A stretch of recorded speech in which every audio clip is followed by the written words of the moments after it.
Okay, so Dragonball Super Broly released its second trailer. And what did it have in that trailer? It had events from Dragon Ball Minus.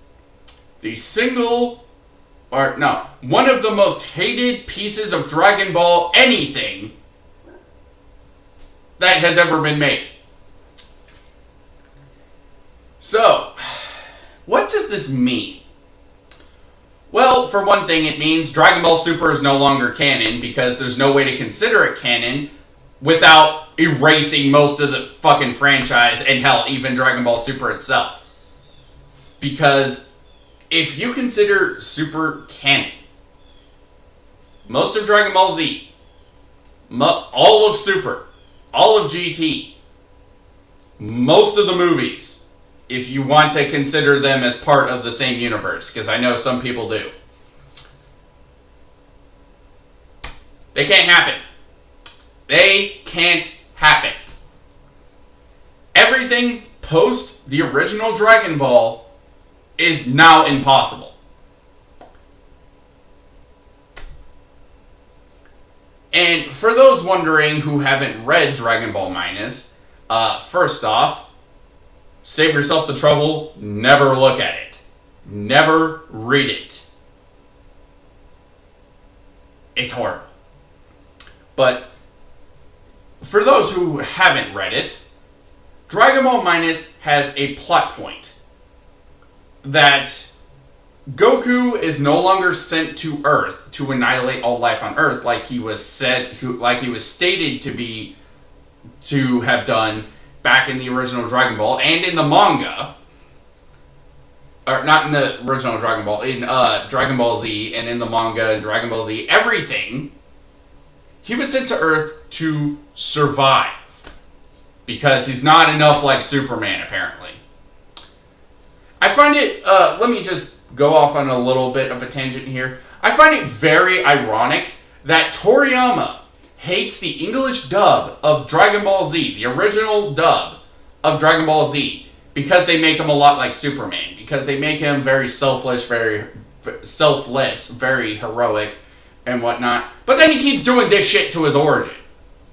He keeps Supermaning everything about Goku. I wouldn't be surprised if they said, there is a prophecy that Goku must become this powerful. Actually, that kind of did with the Super Saiyan God prophecy. Oh my fucking god. So, that aside, Goku is no longer sent to Earth to survive, to annihilate all life. He's now sent there to destroy it, to survive. He's not sent as a baby anymore. He's sent as a 3-year-old, which isn't that big of a difference, but it's still, it's stated in the manga and in Dragon Ball Z that Gohan found him as a baby, so unless the Saiyan pods have the ability to reverse the aging process when they are sending them, which, if that is the case, it's never been stated. I don't see this as even being remotely possible, but, whatever. This happens when Goku is sent off of planet Vegeta to go to Earth. This happens 1 month before Frieza shows up. 1 month. There's no fucking time for them to just get off the fucking planet. The only explanation they give is that Frieza and his goons would be able to track them. Okay. Leave the fucking scouters and get your asses in the space pods and just fucking bolt. I'm assuming that's what he's talking about, because if it was just a matter of, we can sense you, we can read your power level because the thing, if that's what they're talking about, I'm pretty sure there's tons of beings in the universe that have power level equal to yours. So, what exactly is the problem here? And he's 1 fucking month away. You have 1 fucking month to get off planet Vegeta. Oh my god. But that's not the biggest part. Gine, Goku's mother, says she is going to inform Raditz of everything that transpired with toddler Kakarot. We can assume that this happened because, 1 fucking month. If she didn't have 1 month to do, if she didn't do this within 1 month, she deserves to fucking die. But so assuming that she did do this prevents most of the Dragon Ball franchise from even being possible. Because remember, the whole fucking reason that Raditz took Gohan and got his panties in a bunch over Kakarot was that he didn't destroy the life on Earth. That was the whole reason. If he wasn't sent there and Raditz knew this, there would be no reason for them to fight. Goku wouldn't have died. Vegeta and Nappa wouldn't have come to Earth. Goku would never have learned the Kaioken. The fight with Nappa and Vegeta never would have happened, so the Z Fighters would still be alive. They would never go to New Namek, or Planet Namek, to go get Dragon Balls. Frieza probably wouldn't have gone there, because that was a reason why... That was the reason, because he heard on the fucking Scouters that that Goku got revived, so he's like, they can revive the dead. Oh, I'm gonna go to Namek, That was the reason, so Frieza wouldn't have gone to Namek, the Namekians would have lived, Goku probably would have never turned into a Super Saiyan. The only thing that would still happen is that the androids still would have been created. Assuming that... I'll be right back.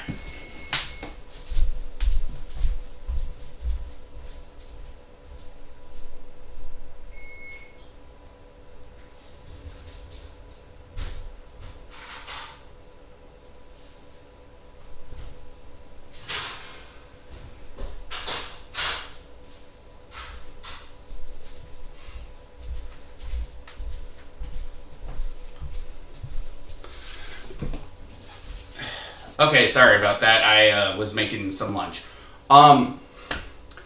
So, assuming that Goku gets his heart virus from outer space, from his time training on Yardrat, he probably would not have come down with the heart virus.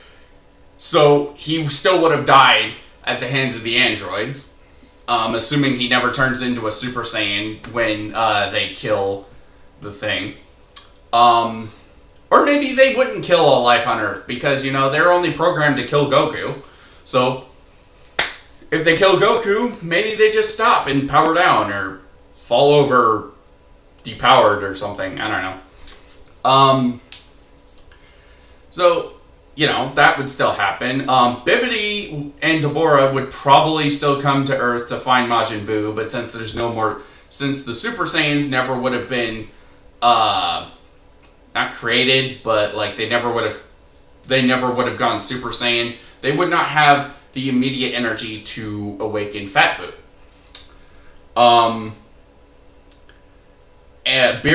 Since there's no more Saiyans, Beerus's prophecy never would have come to pass, so he would not come to Earth. Golden Frieza never would have happened because Frieza wouldn't have died. Champa's shit never would have happened. The Goku Black shit never would have happened. The Tournament of Power never would have happened. Zeno would probably just do that and destroy all the universe. Which begs the question, if, assuming that the future Trunks shit could still happen, if one Zeno destroys Universe 7, can a Zeno defeat a Zeno? That's a question. But I don't know. And assuming that you don't go as with that, and assuming you're one of the people who assumes GT still happens after Super, none of that shit would have happened. Most of the franchise would not be possible if they include this in here. So why exactly are they doing this? We got to have money. I would just play the clip, but I have no way of getting it. Yeah, that basically is what it comes down to. They are just coming down to, we've got to have money. And that really pisses me off, you know? It's like, I'm done. You know, I knew this was gonna fucking happen after the first fucking trailer. You know? I knew this was gonna be the case. They were gonna introduce Dragon Ball Super, Dragon Ball minus stuff into Super. I knew this was gonna happen. I already planned to not watch the movie. The way I see it, if you are going to go watch this movie, you hate Dragon Ball. That's the way I see it. Because if you are going to give them your money to go watch this, you are campaigning for the death of Dragon Ball. You are wanting them. You are telling them, I want more of this. I want more of this. That is what you're telling them. It's the same reason why the DC Cinematic Universe is still going. Because people go see it either ironically or because they are like, come on DC, you gotta be good. Stop giving them your fucking money. You want to know why the Emoji Movie did fairly well in the box office? Because douchebags go see it either to see if it's really that bad, or go see it ironically, or just to go review it. Stop giving them your money. You are supporting this shit by doing this. They don't see the fan outcry. They don't see, oh, we don't want this. We don't fucking want a movie about emojis. We don't want Dragon Ball Minus. They don't see that. What they see is your fucking money.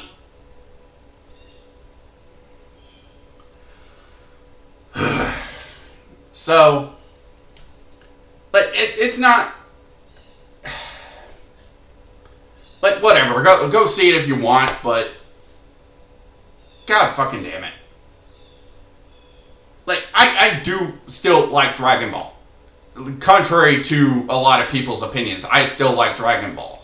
But I am no longer a blind fanboy. That I am no longer the blind Dragon Ball fanboy I used to be.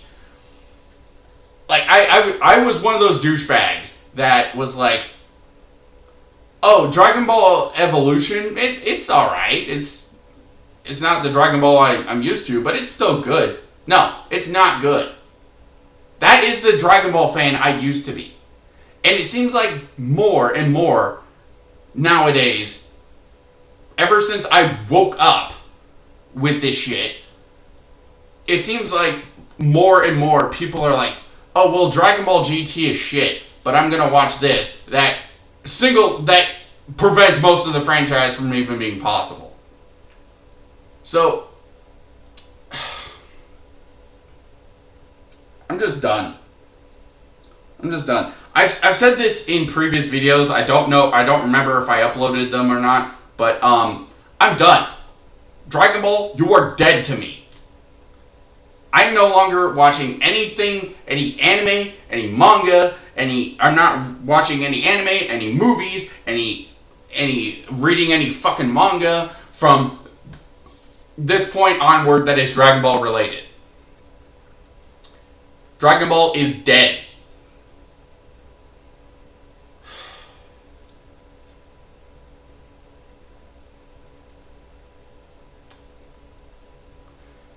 You know what the sad part is? This movie's gonna do well financially. You wanna know how I know that? Because Dragon Ball Super did well.